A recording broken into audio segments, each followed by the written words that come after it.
추석 귀성길 벌써 정체가 시작됐는데요. 고향집 도착하시면 부모님 건강 궁금하시죠? 조금만 주의를 기울이시면 부모님 건강을 체크할 수 있다고 합니다. 유병우 순천향대 가정의학과 교수와 함께 알아보겠습니다. 어서 오십시오. 어서 오세요. 네, 안녕하세요. 자, 부모님 오랜만에 뵈면 흔히 안색을 좀 본다고 할까요? 뭘 먼저 좀 체크할까요? 우선 저는 어머님, 아버님 얼굴을 먼저 봅니다. 네. 일반적으로 우리가 창백하다 하면 우리가 빈혈을 생각할 수도 있고요. 네. 좀 푸석해 보이고 부어 보이면 신장 질환도 확인해 볼 수 있는데요. 네. 사실 얼굴만 봐서 알긴 어려운 점이 많죠. 네. 네.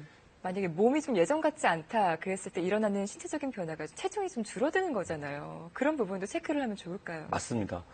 오래간만에 뵌 부모님 또는 친척 어르신이 갑자기 체중이 줄어 보인다. 네. 한번 여쭤보세요. 어느 정도 줄으셨는지. 네. 10% 미만 줄었다고 하면은 예를 들어서 몸무게가 66kg 된 아버님이 네. 60kg 밑으로 줄었다. 그런 경우에 연세를 고려하면 암과 같은 나쁜 질환을 생각할 수도 있고 당뇨나 고혈압, 그다음에 기타 만성 질환이 악화됐음도 알 수 있고요. 네.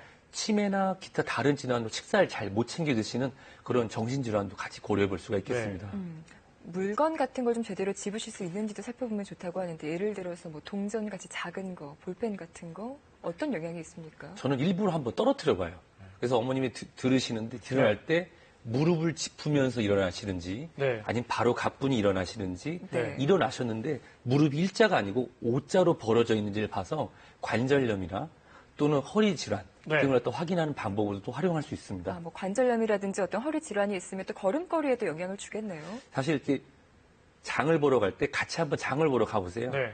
걸음걸이를 하다 보면 예전보다 잘 못 걷거나 네. 또는 너무 많이 구부려 걷는 경우에는 척추의 척추관 협착증 네. 또 걸으면서도 지팡이 등을 필요로 한다 그러면 무릎이나 또는 고관절 등의 문제도 확인하실 수가 있습니다. 우리가 흔히 그냥 연세가 많이 드셔서 자연스러운 노화라고 생각하지만 거기에 심각한 병들이 숨어 있을 수도 있는 거군요. 아, 그럼요. 네. 노화로 치부하기에는 의학 기술도 발전했고 네. 우리 삶의 질도 높기 때문에 미리미리 찾으시면 훨씬 더 건강하실 수 있습니다. 네. 네. 저희가 지금 정리하면 안색 한번 살펴보고 또 몸무게? 체중 또 이렇게 뭘 집으신다든지 또 일어나시는 아주 기본적인 거 여쭤봤는데 또 그 밖에 우리가 부모님들의 행동이나 이렇게 신체 변화에서 좀 우리가 좀 미리 알아차릴 수 있는 게 어떤 게 있을까요? 이렇게 화면을 보시면서 같이 보시면 네. 좋을 것 같은데 제가 준비해봤거든요. 네. 숨을 쉬실 때 쌕쌕 소리가 난다. 네. 이런 경우에는 만성 폐쇄성 폐질환.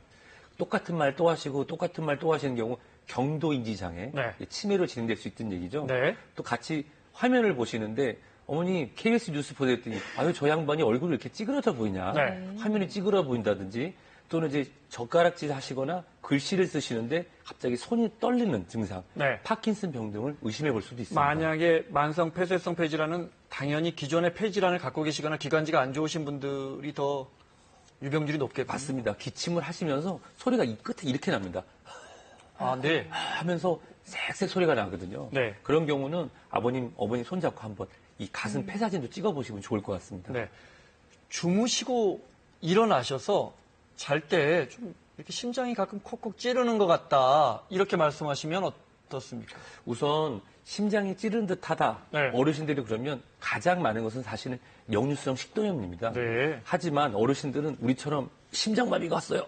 너무 아파요. 이렇게 표현 못하시고 뜨끔뜨끔한데 체한 것 같아라고 말씀하실 수가 있거든요. 네. 그 이유는 연세가 있으시거나 당뇨를 오래 앓으신 분들은 전형적이지 않은 통증이 나타날 수가 있습니다. 네. 따라서 뜨끔뜨끔하다는 그런 표현이 있어도 협심증이나 심근경색의 전조 등으로 판단할 수 있고 검사를 꼭 받아보시면 좋습니다. 네. 방금 말씀하신 그 당뇨 부분도 많이 앓는 병 중에 하나잖아요. 어떤 증상이 있어요? 일단은 당뇨라고 하는 게 젊은 층에서 나타날 때는 목이 마르다 또는 체중이 줄은다 이런 증상이 거의 없지만은 어르신들 같은 경우는 기존의 당뇨가 조절이 잘 안 되는 경우 체중이 갑자기 줄고요.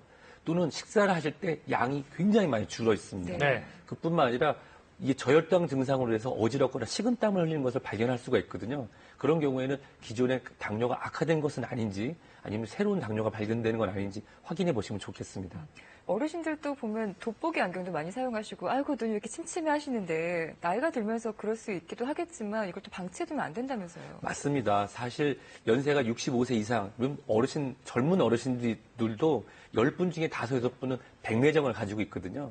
이 백내장도 조기에 발견해서 약물 치료를 하게 되면 건강하게 안과 생활을 하실 수 있는데요. 이 시기를 놓치게 되면은 앞이 잘 보이지 않아서 노년에 많은 고생을 하시게 됩니다. 네. 앞서 연세 많으신 부모님들 갑자기 체중이 몇 달 만에 뵀더니 체중이 많이 줄었다면 분명히 문제가 있거나 혹시 암일 수도 있다 하셨는데 체중이 많이 부르셨으면요?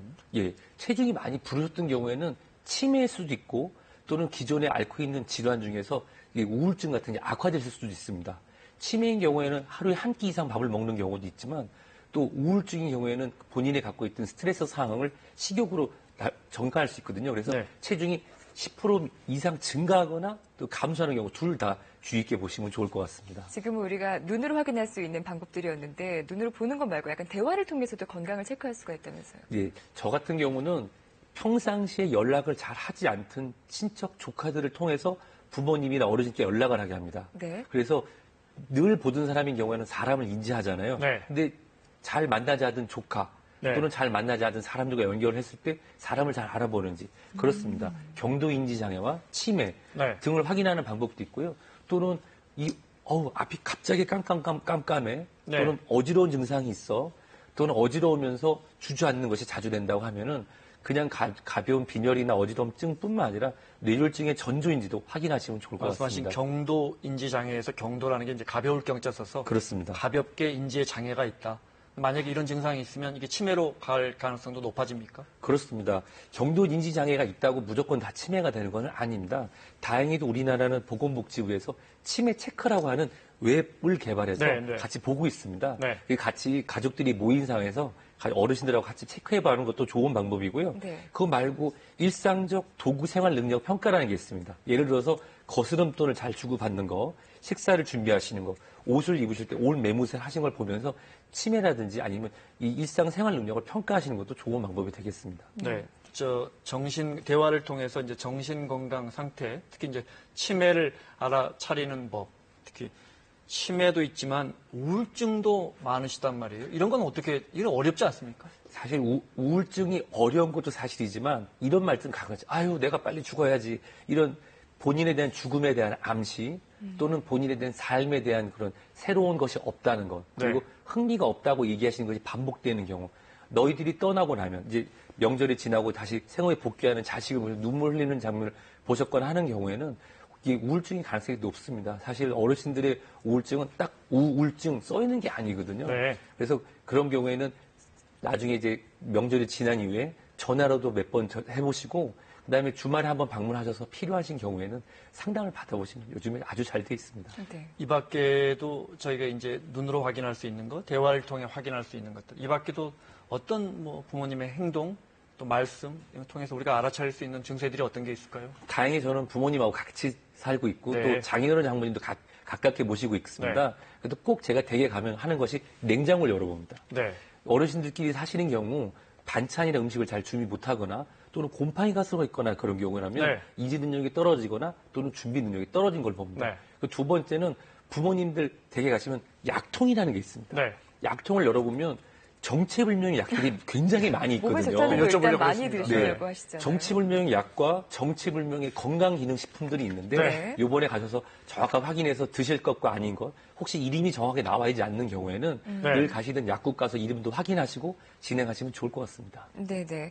만성적인 질환 외에도 이렇게 아무래도 연세가 많이 드시면은 예기치 못한 상황에 위험스러운 일도 당할 수가 있잖아요. 그런 거에 대비할 수 있는 방법들도 좀 알고 있어야 될 것 같아요. 우선 추석과 설 같은 명절에는 우리가 응급실과 당번 약국들이 다 고지가 돼 있습니다. 네. 근데 그것이 아니더라도 어머님들, 아버님들이 갑자기 연락할 때 가족들에게 하는 번호가 있거든요. 보통 그래서 우리가 핸드폰 번호의 1번은 누구, 네. 2번은 누구 해서 크게 돼 있고 집안에 가시면 우리가 TV나 또는 라디오, 그다음에 전화기 옆에는 항상 연락할 수 있는 번호가 돼 있고 그다음에 옆집 또는 가족들이 순번을 정해서 연락하는 방법이 있습니다. 저 같은 경우는 지방에서 대학교 생활을 하면서부터 매일 아침에 네 분 부모님께 지금은 이제 장인어른 장모님까지 전화드리는 습관을 갖고 있는데요. 네. 아침에 전화드리면서 목소리 한번 확인하시면 네. 그 목소리에서 부모님의 건강을 확인하실 수가 있습니다. 알겠습니다. 그렇군요. 앞서 교수님 우리 어르신들이 사실 굉장히 약을 많이 주세요. 그죠? 그리고 이제 보면 뭐 처방전도 있고 약병에 있는 약도 있고 약국에서 사시는. 근데 이게 어머니 이게 무슨 약이에요 하시면 잘 모르시는 경우도 있단 말이에요. 그럼 우리 자녀들은 그거 어떻게 확인할 수 있습니까? 예, 확인하시는 방법은 그렇게 어렵지 않습니다. 네. 최근에 나오는 약들은 약 봉투 안에 약 이름이 써 있는 경우도 네. 있고요. 안내하는 경우도 있습니다. 그것도 그래도 확인하기 어렵다고 하면은 네. 어머님이 다니시는 단골 약국 가서 약사님께 처방 기록을 확인해서 같이 크게 써서 붙여놓으시면 확인이 될 것 같습니다. 그렇군요. 알겠습니다. 자, 순천향대 유병욱 교수와 함께했습니다. 고맙습니다. 네. 네, 들었습니다.